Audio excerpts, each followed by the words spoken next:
Hello students, good afternoon. आज अपना जो चैप्टर चल रहा था पिछली क्लास में 34 menstrual cycle in human body, तो उसको आगे कंटिन्यू करते हैं।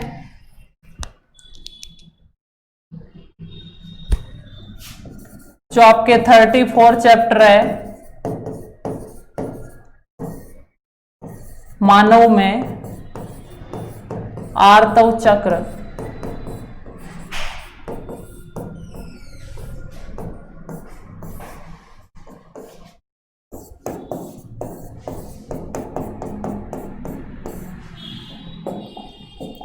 तो देखिए स्टूडेंट्स, इस चैप्टर के अंदर मैंने आपको बताया था कि जो आर्तव चक्र है, मेंस्ट्रुअल साइकिल है, वो 1 से 5 दिनों तक चलती है। उसके बाद आती है पुटकीय प्रावस्था, यानी अंडाशय के अंदर पुटकों का परिवर्धन होता है। फिर आती है अंडोत्सर्ग अवस्था, यानी 14वें दिन एलएच हार्मोन की मात्रा अत्यधिक बढ़ जाती है, ल्यूटिनाइजिंग हार्मोन, जिसके द्वारा अंडाशय से अंडे का उत्सर्जन होता है, जिसे अंडोत्सर्ग अवस्था कहते हैं। और उसके बाद 15 से 28 जो अंडोत्सर्ग अवस्था है, एलएच सर्ज है, वो 14वें दिन होता है। और फिर 15 से 28 दिनों तक अंडोत्सर्ग पश्च अवस्था कहलाती है। उस अवस्था के अंतर्गत जो गर्भाशय जो अंडाशय का ग्राफियन पुटक है, वो कार्पस ल्यूटियम में बदल जाता है और उसके द्वारा एस्ट्रोजन और प्रोजेस्टेरोन हार्मोनों का निर्माण किया जाता है।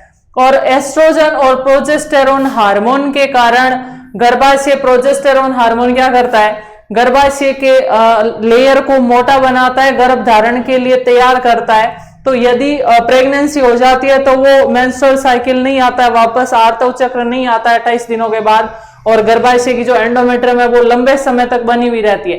लेकिन यदि निषेचन की प्रक्रिया नहीं होती है तो रोपण प्रक्रिया नहीं होगी, युग्मनज का निर्माण नहीं होगा, और 28वें दिन वापस आर्तव चक्र आता है, रिपीटेड मेंस्ट्रुअल साइकिल वापस आ जाती है। ठीक है, अब हम देखते हैं कि जो यदि अंडाणु और शुक्राणु मिल गए, निषेचन की प्रक्रिया होगी और गर्भाशय में रोपण हो गया, उसको बोलते हैं निषेचन और रोपण की प्रक्रिया, जो हम युग्मक जनन वाले निषेचन वाले टॉपिक में पढ़ चुके हैं। और उसके बाद हमने देखी थी भ्रूणीय प्रावस्था, यानी युग्मनज जो गर्भाशय में रोपित हो गया और उसके बाद उसका 9 महीने तक विकास होता है। और जब बच्चा 9 महीने तक मां के गर्भाशय में परिवर्तित हो जाता है, फिर उसका मां के शरीर से जन्म होता है, उसको क्या बोला जाता है, प्रसव बोला जाता है। तो अगला प्रोसेस हम देखते हैं, प्रसव, यानी 9 महीने के गर्भ धारण के बाद बच्चे का जन्म होना ही क्या कहलाता है, प्रसव कहलाता है। तो देखिए पहले परिभाषा इसकी, गर्भाशय में भ्रूण का 9 महीने तक परिवर्धन होने के पश्चात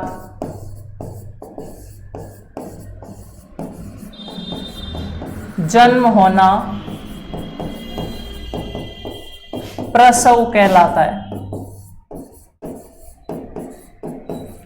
ठीक है, नेक्स्ट पॉइंट। अब देखिए जो ये गर्भाशय है,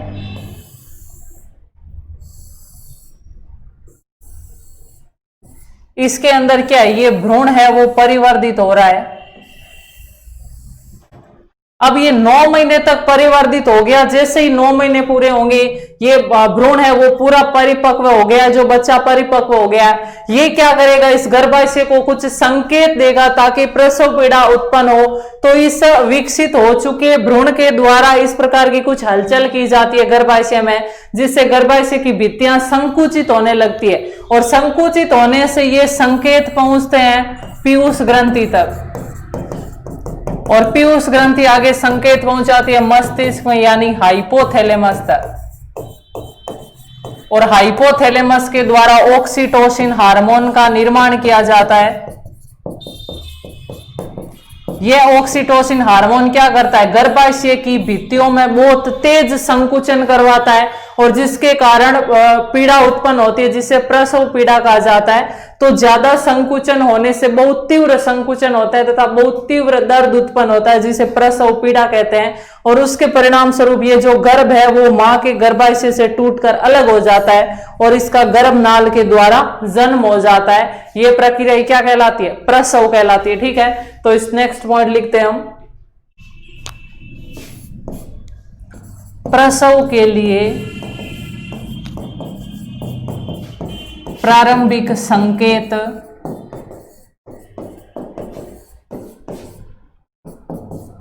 विकसित हो रहे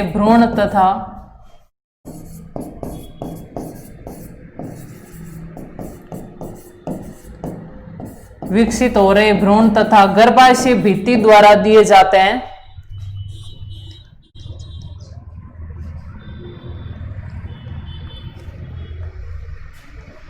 गर्भाशय भित्ति द्वारा दिए जाते हैं,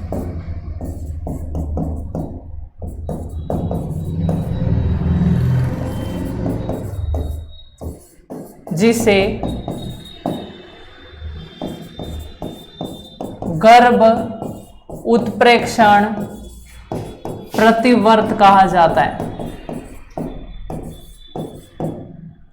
फीटस इजेक्शन रिफ्लेक्शन बोला जाता है इसे, जिसे गर्भ उत्प्रेक्षण प्रतिवर्त कहा जाता है। तो आपको ये परिभाषा भी पूछी जा सकती है कि गर्भ उत्प्रेक्षण प्रतिवर्त किसे कहा जाता है, तो विकसित हुए गर्भ तथा गर्भाशय की भित्ति द्वारा संकुचन करके प्रसव के करवाने के लिए जो संकेत दिए जाते हैं उन्हें क्या बोला जाता है, उन्हें कहा जाता है गर्भ उत्प्रेक्षण प्रतिवर्त, जो किसके द्वारा दिए जाते हैं, विकसित हो रहे भ्रूण के द्वारा तथा गर्भाशय भित्ति के द्वारा दिए जाते हैं। ये आपको पूछा भी जा सकता है कि प्रसव के लिए प्रारंभिक संकेत कहां से उत्पन्न होते हैं, तो प्रसव के लिए प्रारंभिक संकेत विकसित हो रहे भ्रूण और गर्भाशय की भित्तियों के द्वारा उत्पन्न होते हैं। नोट कीजिए यहां तक।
नेक्स्ट पॉइंट हम देखते हैं कि ये गर्भ उत्प्रेक्षण प्रतिवर्त होने के पश्चात पीयूष ग्रंथि और हाइपोथैलेमस के द्वारा ऑक्सीटोसिन हार्मोन का निर्माण किया जाता है, जो गर्भाशय में तीव्र संकुचन उत्पन्न करवाता है, जिसे प्रसव पीड़ा कहा जाता है।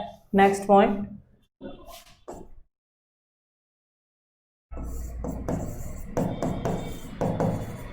गर्भाशय संकेतों के द्वारा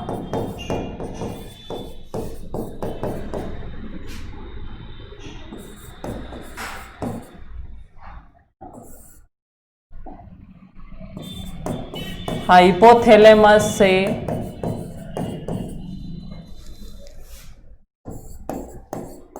ऑक्सीटोसिन हार्मोन का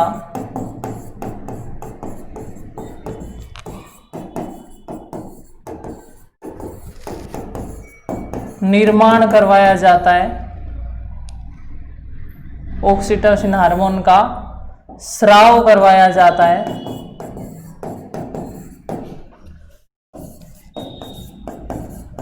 नेक्स्ट पॉइंट, ऑक्सीटोसिन हार्मोन के कारण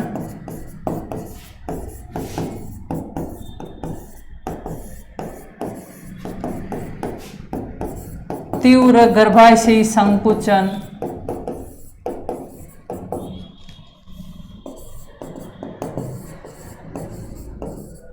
उत्पन्न होते हैं, जिसे प्रसव पीड़ा कहा जाता है।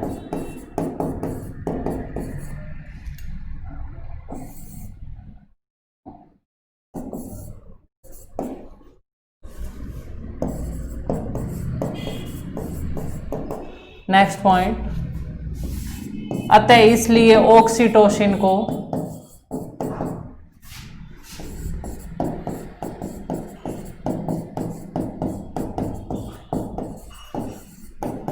प्रसव पीड़ा हार्मोन कहते हैं, क्योंकि ये प्रसव पीड़ा करवाता है इसलिए ऑक्सीटोसिन को प्रसव पीड़ा हार्मोन कहा जाता है।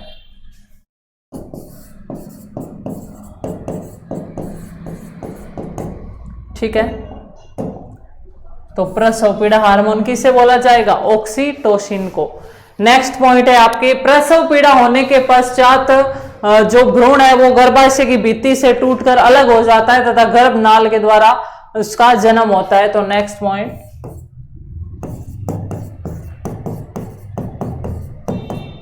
प्रसव पीड़ा तथा गर्भाशयी तीव्र गर्भाशयी संकुचनों के कारण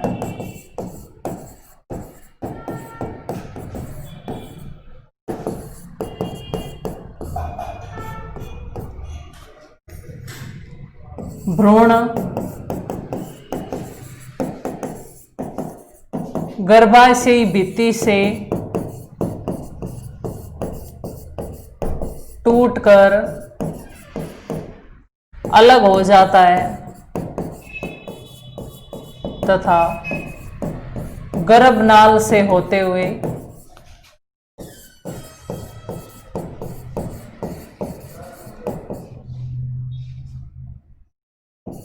शरीर से बाहर आता है।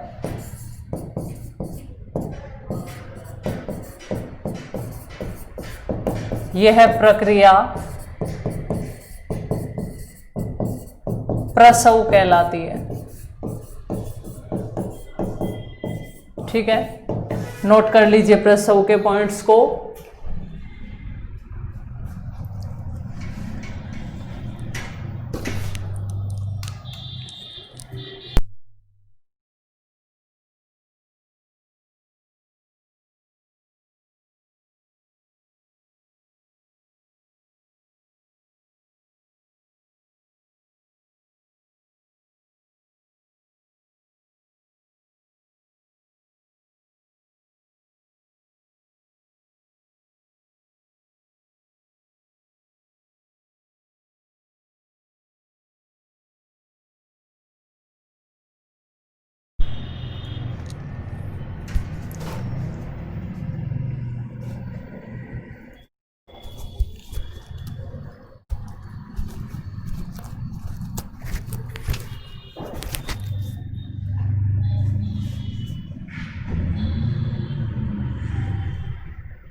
इसके बाद अगला पॉइंट हम देखते हैं, जो दुग्ध स्राव की प्रोसेस होता है।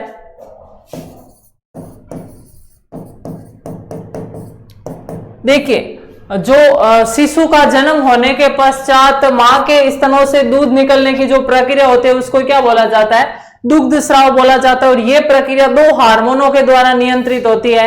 एक हार्मोन अग्र पीयूष ग्रंथि से निकलता है जिसको प्रोलैक्टिन बोलते हैं, और एक पश्च पीयूष ग्रंथि के द्वारा जो जिसको ऑक्सीटोसिन बोलते हैं। उन दोनों के सम्मिलित प्रयोग से स्तन ग्रंथियों से दुग्ध का निर्माण और स्राव होता है।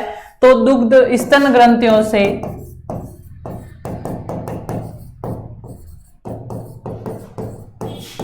दुग्ध स्राव प्रसव के पश्चात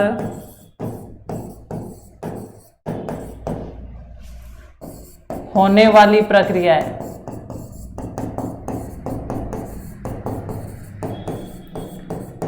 ठीक है, तो प्रसव के पश्चात जो सबसे प्रारंभिक 2-3 दिनों के अंदर जो मां के स्तनों से दूध निकलता है, जो पीले रंग का पदार्थ होता है, उसको क्या बोला जाता है? खीस या कोलेस्ट्रम बोला जाता है। और उसके अंदर IgA नाम की एंटीबॉडी प्रचुर मात्रा में होती है, जो शिशु को पोषण, जो शिशु को प्रतिरक्षा क्षमता प्रदान करती है। इसलिए कहा जाता है कि जन्म के आरंभिक समय में जो कोलेस्ट्रम निकलता है वो शिशु को अवश्य पिलाना चाहिए, क्योंकि उसमें भरपूर मात्रा में क्या होती है? एंटीबॉडी। और कौन से प्रकार की एंटीबॉडी?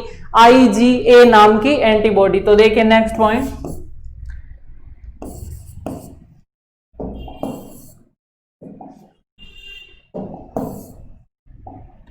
प्रसव के पश्चात माता के स्तनों से प्रारंभिक दिनों में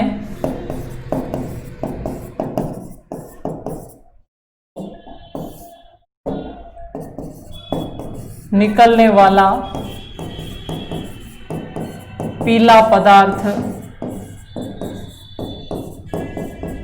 खीस या कोलेस्ट्रम कहलाता है।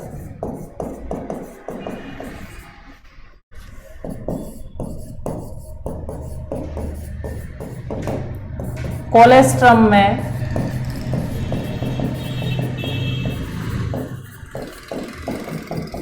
IgA एंटीबॉडी भरपूर मात्रा में पाई जाती है,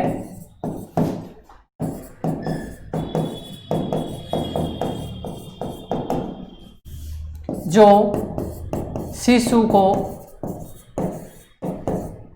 प्रतिरक्षा क्षमता प्रदान करती है, इम्यूनिटी पावर। यानी ये जो IgA है जो माता के कोलेस्ट्रम से शिशु को मिली है, वो भरपूर मात्रा में एंटीबॉडी प्रदान करती है ताकि उसमें प्रतिरक्षा क्षमता हो, रोगों से लड़ने की क्षमता हो। इसलिए कहा जाता है कि कोलेस्ट्रॉम है वो बच्चे को अवश्य पिलाना चाहिए। ठीक है, और जो दुग्ध निर्माण की प्रक्रिया मैंने बताया था, 2 हार्मोनों के द्वारा स्रावित होती है, प्रोलैक्टिन और ऑक्सीटोसिन। जो स्तन ग्रंथियों के अंदर दूध के बनने की प्रक्रिया है वो अग्रपीयूष ग्रंथि द्वारा स्रावित प्रोलैक्टिन के द्वारा प्रेरित होती है, जबकि दुग्ध के बनने के पश्चात स्तनों से दूध निकलने को, स्राव को प्रेरित करने वाला हार्मोन कौन सा होता है? ऑक्सीटोसिन, जो पश्च पीयूष ग्रंथि द्वारा स्रावित होता है और उसका निर्माण हाइपोथैलेमस के द्वारा होता है। तो यहां तक पॉइंट नोट कीजिए। फिर हम दोनों हार्मोनों के बारे में देखते हैं, प्रोलैक्टिन और ऑक्सीटोसिन।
तो नेक्स्ट हम देखते हैं ऑक्सीटोसिन और प्रोलैक्टिन हार्मोन।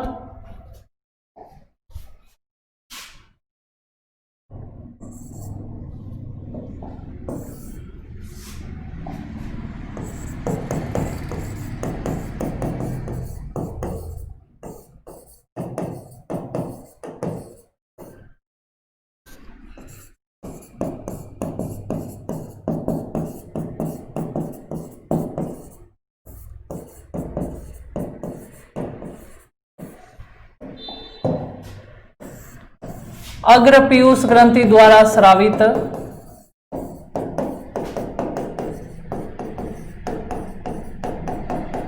ये क्या काम करता है? ये स्तन ग्रंथियों में दूध को निर्मित करने के लिए प्रेरित करता है, यानी स्तन ग्रंथियों में दूध का निर्माण तो प्रोलैक्टिन करवाता है और स्तन ग्रंथियों से बाहर स्रावित कौन करवाता है? Oxytocin hormone.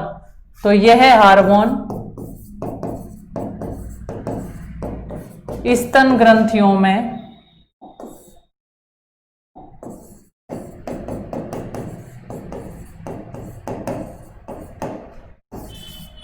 दुग्ध निर्माण को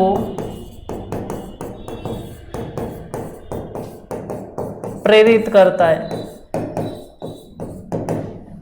फिर देखते हैं ऑक्सीटोसिन हार्मोन। यह हार्मोन पश्च पीयूष ग्रंथि द्वारा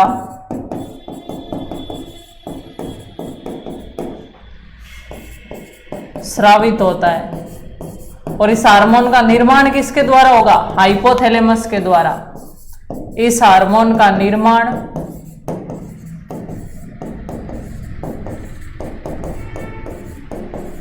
हाइपोथैलेमस द्वारा होता है।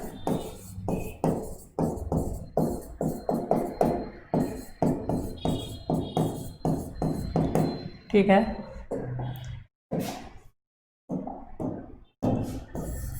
यह हार्मोन दुग्ध स्राव को प्रेरित करता है।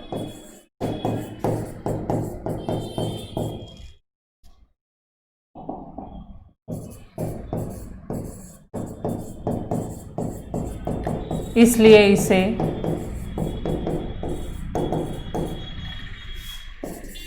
दुग्ध स्राव हार्मोन कहते हैं।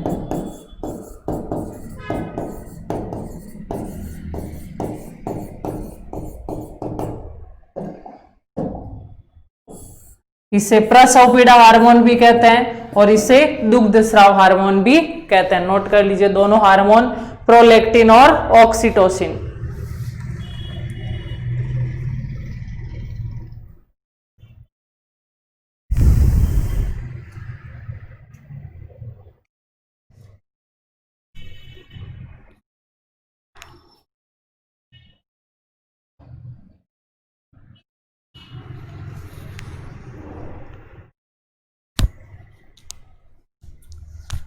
तो इसके साथ ही आपकी एक जो टॉपिक है आपके आर्तव चक्र वाला वो कंप्लीट होता है।